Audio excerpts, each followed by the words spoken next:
Abel Meyers, vous publiez votre premier ouvrage qui concerne la Corée du Nord. Vous êtes en fait agriculteur, vous êtes allé là-bas vivre en famille. Comment s'est fait d'abord la première expérience sur place?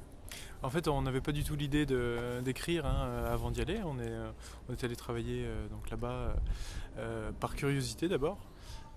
Et puis par envie de dépaysement et on n'a pas été on n'a pas été déçus. C'est vraiment en revenant qu'on s'est dit tiens, il y a vraiment quelque chose à raconter là.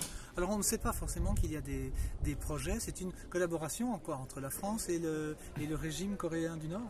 Oui, c'est un peu plus compliqué que ça, mais je rentrerai pas trop dans les détails pour justement pas gêner les gens qui m'ont envoyé là-bas.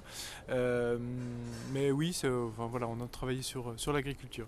Et qu'est-ce que vous avez fait alors? Et combien de temps avez-vous séjourné là-bas? On a vécu 1 an là-bas, en famille, donc avec ma femme et mes 2 enfants.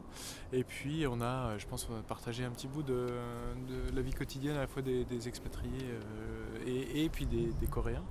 Et on a assisté à des choses assez étonnantes, comme le décès de Kim Jong-il, qui a marqué un point de départ et qui est le point de départ du livre d'ailleurs. L'écriture vous est arrivée par hasard ou bien est-ce qu'on peut vivre en Corée du Nord et rentrer silencieux? Dans quel sens ça se passe? Vraiment, on n'avait pas d'idée préconçue en tête, on n'était pas parti avec l'idée d'écrire. Mais c'est vrai qu'on a vécu des choses tellement étonnantes et puis tellement... Alors qu'est-ce qu'il y a de tellement étonnant? Parce que ça paraît toujours exotique pour nous.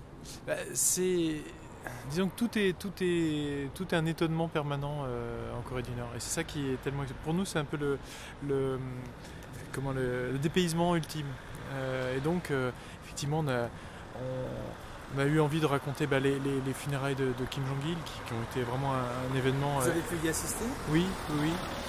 J'y ai assisté et c'est vrai que ça a été un événement d'une portée énorme. Et les images que l'on a vues ne sont pas abusives, les foules en pleurs? Non, c'est vraiment comme ça que ça s'est passé.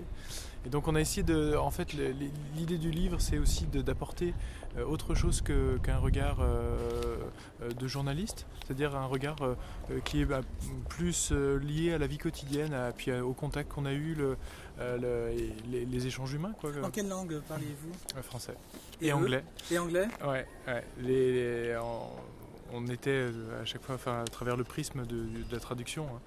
Et du coup, on a eu beaucoup d'échanges à travers les enfants aussi, mais qui se sont faits plus par des regards ou par des gestes. Eux retourneraient, les vôtres d'enfants là-bas? Ils ont une nostalgie déjà? Non, ils n'ont pas de nostalgie, je pense, mais je pense qu'ils vont s'en sortir grandis et puis ils sont contents d'être les héros d'un livre. Ils faisaient aussi eux des dédicaces. Donnez-nous envie. Alors le livre, ce n'est pas qu'un témoignage, ce n'est pas journalistique. Non. C'est quoi? C'est un regard décalé, humoristique de Français avec leur libre pensée, leur quant à soi, qui sont confrontés à un dépaysement, un choc culturel de puissance 12, quoi. Et donc tout devient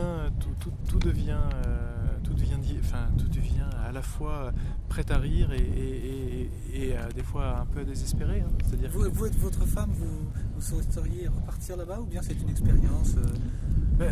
On est un peu, on se sent attaché à ce pays, à ces gens. On a gardé ce lien en nous. Après, y retourner, oui, pourquoi pas. Merci beaucoup, Abel Meyers. Merci.